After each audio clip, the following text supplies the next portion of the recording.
Exploring theology, doctrine, and all of the fascinating subjects in between, broadcasting from an undisclosed location, Dead Men Walking starts now.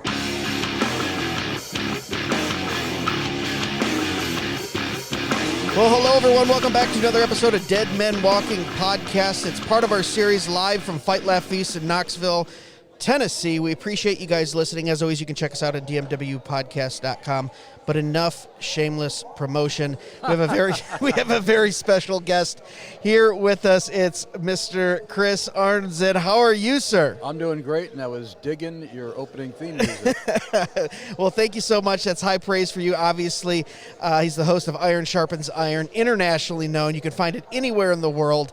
Tell us a little bit about that for the listeners who might not be familiar. I'm sure most are. But tell us a little bit about Iron Sharpens Iron, how that got started, how long you've been doing it, and what kind of things you cover on it.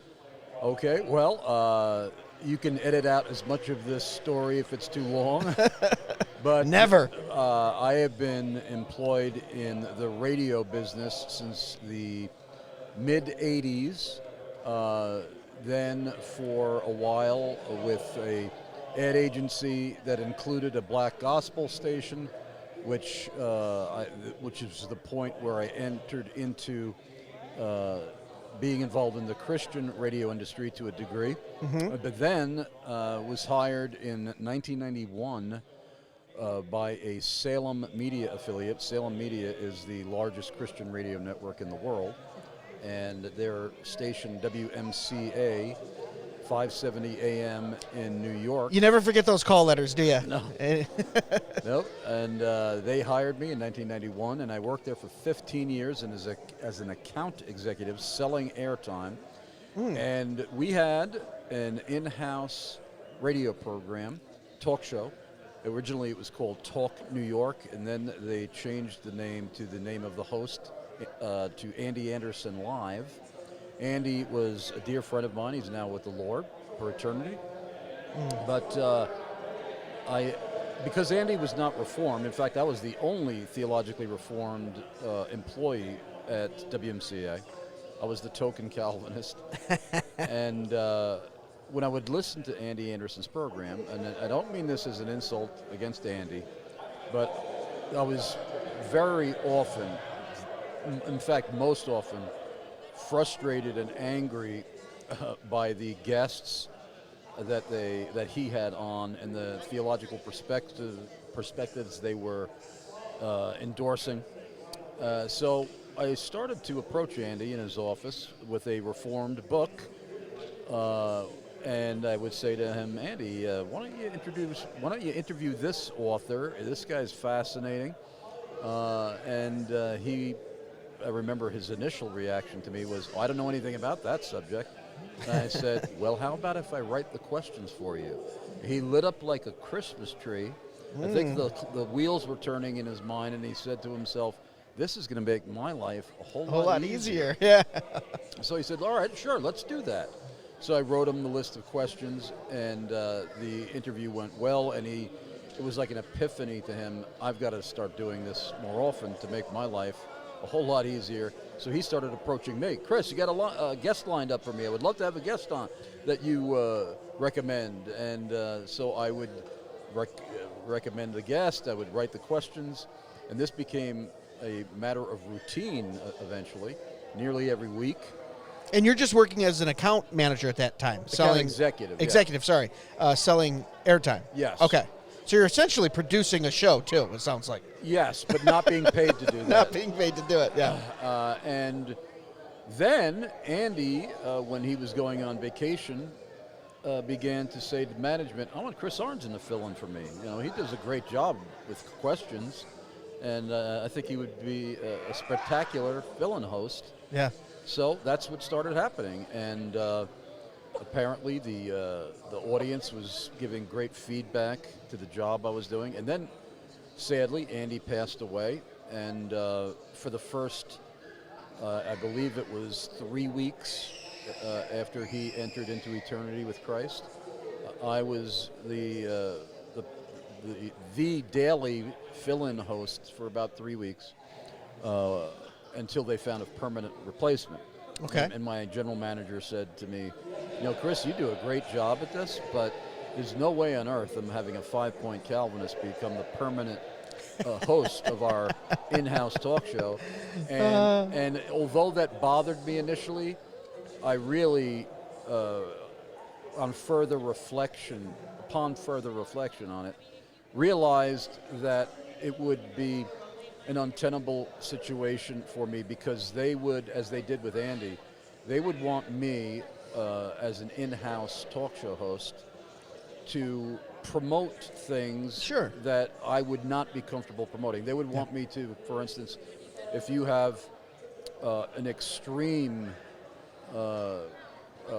lunatic fringe charismatic pastor who spends $20,000, $30,000 on some huge ad campaign or even purchased a program, they would want me to promote that. Yeah, they want you down there barking like a dog while he's healing people.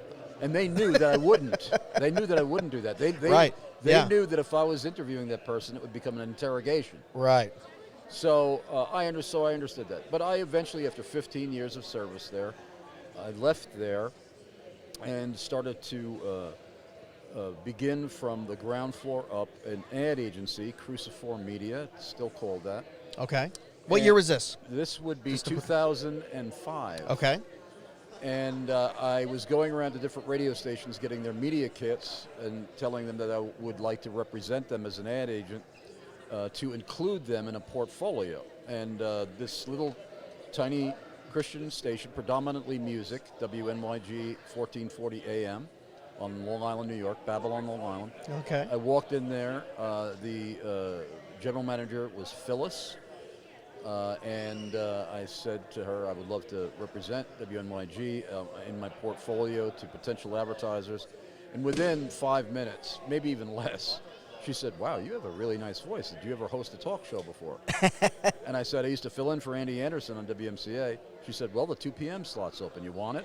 No. Well, that's how Iron Sharpens Iron started. No way. That's awesome. And she, the first day, initially hated what I was doing. She rushed into the studio during a commercial break and she said, what are you doing? I said, what do you mean what I'm doing? She said, you're just talking about religious stuff, theology. I thought you would be playing some music. I thought you would be giving sports scores and weather reports. I said, you wanted a DJ. I'm not a DJ. You never said anything about a DJ. Right. And I said, well, this is what I'm going to do. If you don't like it, I guess we'll have to part company. She says, and she was just like, I don't know about this, and she stormed away angry. Then I nearly nailed the coffin lid shut on the program when I went to, I took a break for a Friday from the show to go to my brother's wedding, and I asked a friend of mine, a pastor friend, to fill in for me as my guest host. Sure. And he said, I don't know what to talk about. And I said, off the top of my head, I said, why don't you talk about, do a theological expose of Joel Osteen. He's the pastor of the largest church in the United States, and do a critical examination of his ministry. And I will even, and I said, I'll even call them, tell them to listen to it while you're conducting the show. Here you go. Here's our. I'm very careful about saying who would and wouldn't go to heaven. I just think that only God can judge a person's heart. I don't know. Larry King, I don't know. I can't really say. But anyway. Yeah. So I said. There's your critical analysis. Right. I'll call up Joel Osteen's ministry and tell them to listen, have somebody listen, and if you ever misrepresent them, or in their minds anyway, they can call in. It was a call-in show. So I went away to my brother's wedding. I already love this story, by the way, because I know what's going to happen, but go on. I came back on the following Monday. I walked through the door of the radio station, and I see my general manager looking out of her office, literally with tears in her eyes and a look of rage. And she says, will you get in here? And I walked in there, and she says, what on earth did you have your friend do while you were away? I came very close to pulling the plug on him while he was right in the middle of the show, and permanently pulling the plug on your show forever. And I said, well, why? What do you mean? He was insulting my favorite pastor in the world, Joel Osteen. Oh, no. And I said, well, what do you mean by insulting? He was just saying horrible things about him.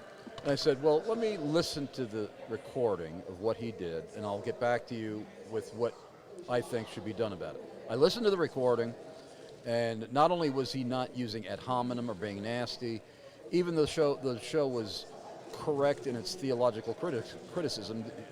He and his co-host were too nice as far as I was concerned. So I said, I don't know what you're complaining about. This is a theological program. As you know, I disagree with Joel Osteen's theology very, very, there's a chasm of difference between me and Joel Osteen. And I feel it is my duty as a Christian to expose things like this. She was very upset. She said, you ever do this again, I'm going to have to pull the plug on you. I said, well, you cannot dictate what my conscience before God dictates to me. Yeah. And my fear of God should be far more great than my fear of you. So it's up to you, but I'm not going to change. And it was kind of a... That's why us Calvinists always get in trouble, you know? Just we have this thing called biblical exegesis and principle. Yeah. Yes. But then, in God's good timing, all of a sudden, we began, because the program is live streamed, as it is now, we began getting, I can still remember seeing Wally, way back Wally was his radio name, because he was in the radio since the 50s. I could see him through the glass.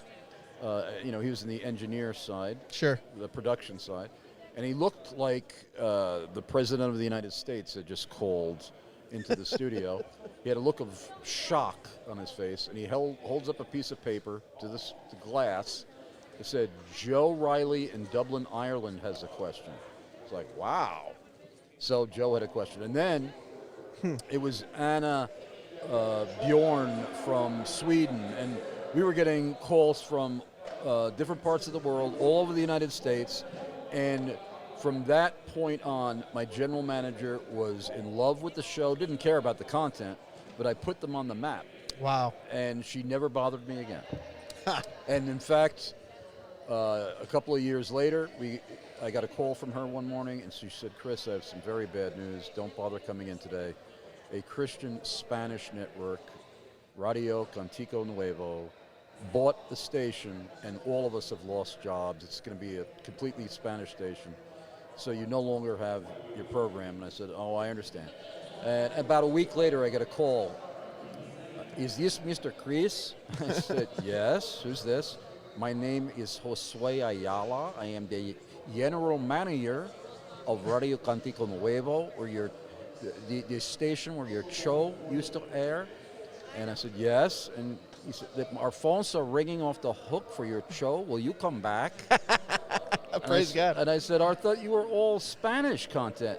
And he said, well, we don't care if you don't. So I was the only English. No. Yes.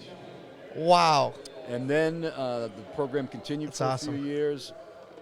My wife passed. She went home to glory with Christ, and I was in no frame of mind mentally, emotionally, spiritually to continue the show. So I went on a hiatus.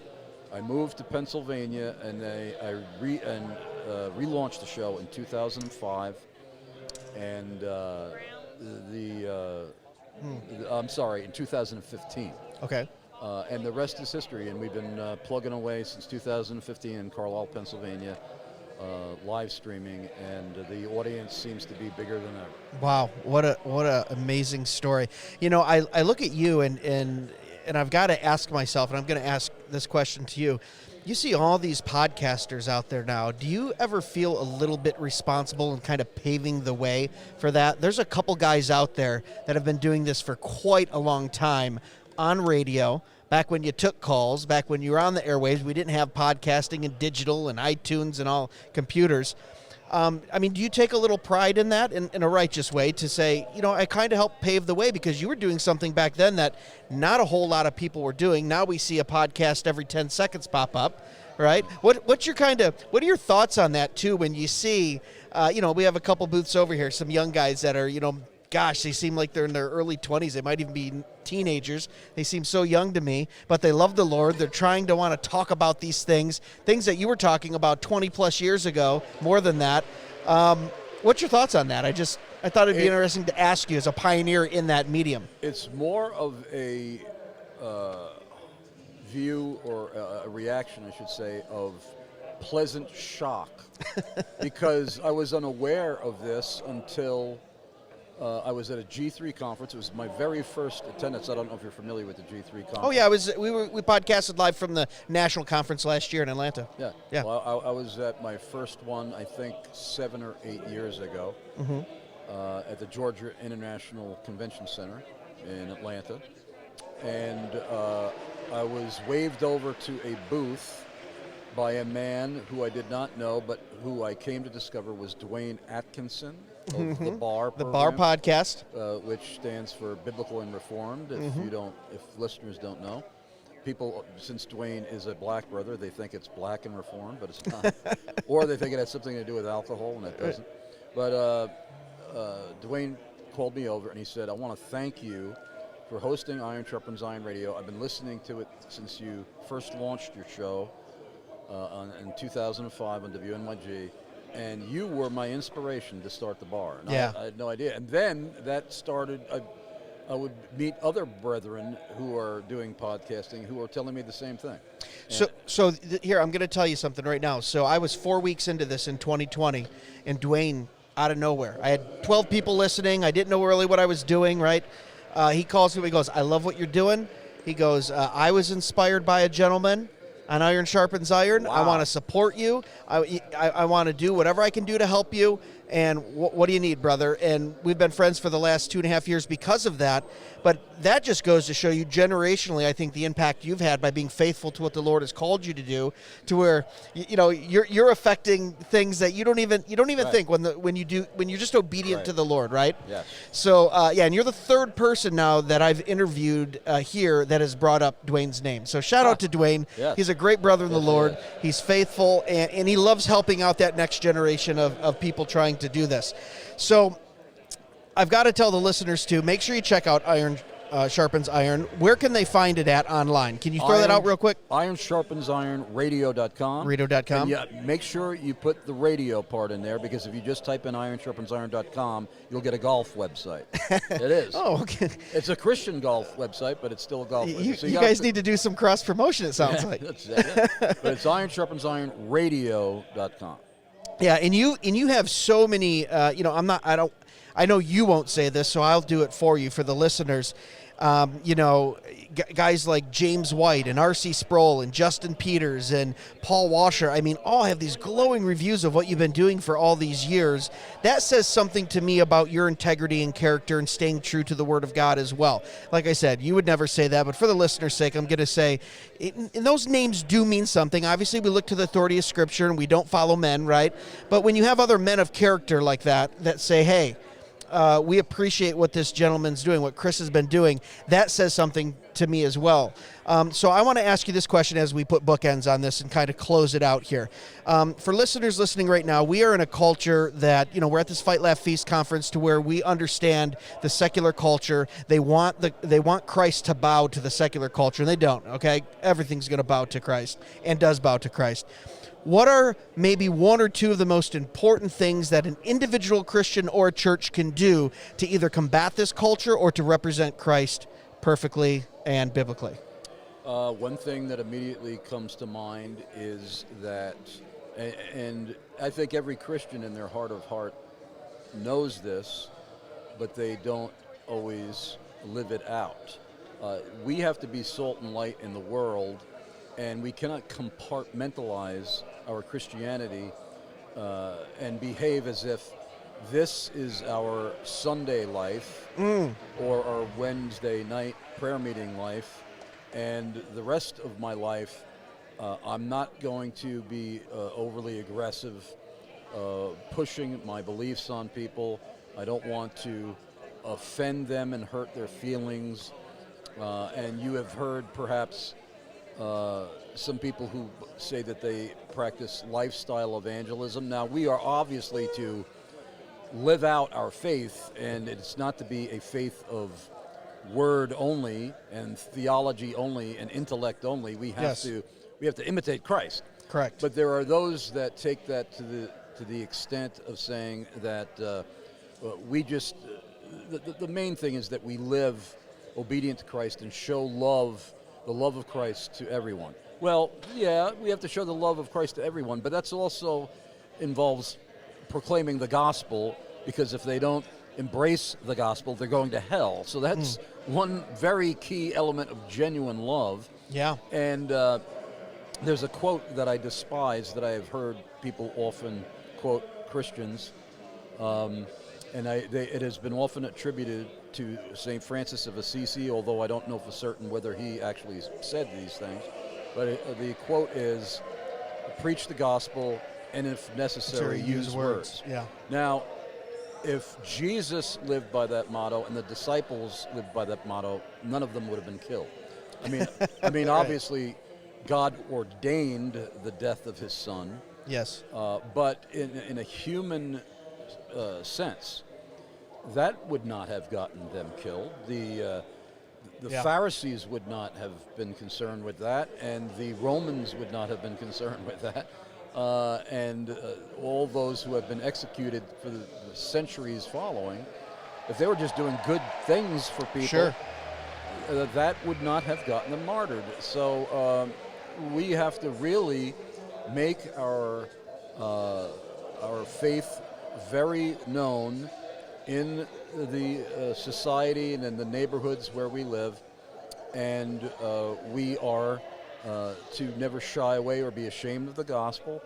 And in every sphere of life, wherever we have influence, we are to import and in fact even seek to prayerfully conquer every sphere of life for Christ, in the name of Christ. We can't be retreative in our mindset. We have to really push forward and be conquerors. Yeah. Oh, that's so good. I totally agree. All right, as we end this here, we're going to do something. I didn't discuss this with you, but you're at, much like an NFL draft, you're at the Theologian draft.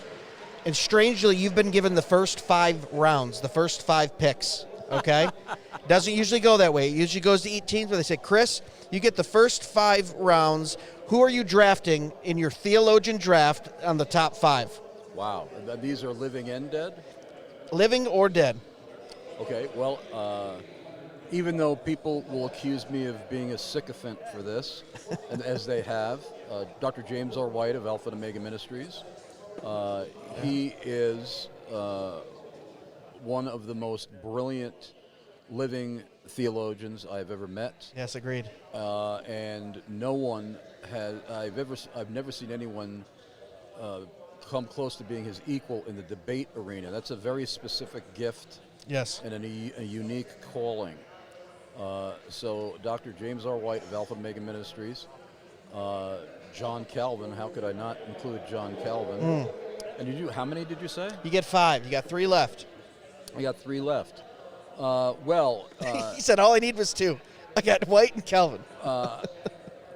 People would debate over whether Charles Haddon Spurgeon was one of the greatest theologians of history. At the same time, as far as his impact, his writings, impact on my life and the shaping of my understanding of theology, even though he was not formally educated, I would have to include Spurgeon. Okay. I'm tracking with you. And let's see, I would think that, even though I am not a dispensationalist, I would include in that group, especially when you're considering living people who have had an impact on my life, John MacArthur. Yeah. I know John MacArthur. There are issues that are championed by people who are at this conference where we are, that John would be in disagreement with them, and he would be in disagreement with me over some issues as well. But on the things that really matter the most, John MacArthur has been an amazing influence in my way of thinking and so on. Let's see. I think...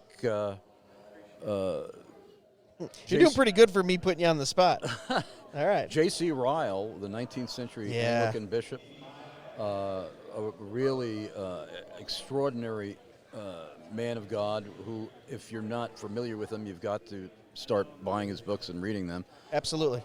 And don't let the term, if you're not familiar with Anglicanism other than some kind of stereotype that you have from what you see today, because truly Reformed Anglicans are a tiny minority today, and even much of what is called Reformed Anglicanism today is polluted with Anglo-Catholicism. Yeah. Even if they don't describe themselves that way, there's too much of an influence. But J.C. Ryle, reading him, you would not specifically know unless he is specifically mentioning it that he was an Anglican. Yeah. Because he was just a great, brilliant mind. And I think that was, what, 4? Yeah, that's 5. Oh, that's 5. That's your 5 okay. right there. And I think, that's a great list, and I think I agree with you, too. We were just talking about this at lunch today with some friends and going, if Christ doesn't return, let's say 100 years from now, I think people are going to be looking back and going, could you believe if you were in the generation that grew up with John MacArthur and R.C. Sproul? I mean, I really think those two men of God are going to be reflected back on as theologians. I shouldn't have forgotten R.C. Sproul. Yeah. In spite of his Thomism. Yeah. Which, I think, and I could be wrong, but I think some Thomists think that element of Sproul's belief and teaching was far greater than the reality would prove, because even though I've heard with my own ears Sproul highly regard Thomas Aquinas as one of the greatest minds of the faith, in the majority of what I have heard him preach and teach, it didn't really come up as much as people would pretend to say. Want it to, yeah. No, absolutely. Well, Chris, we thank you so much for taking time out, being gracious with your time to come on the podcast. Guys, make sure that you go to Sharpens, ironradio.com. Check him out. All your contact information anywhere you're online is there too, correct? They can get a hold of you there. If you're listening to this podcast right now, go right over there. We're going to link it up when it goes live everywhere, but make sure you go there, follow that, and listen.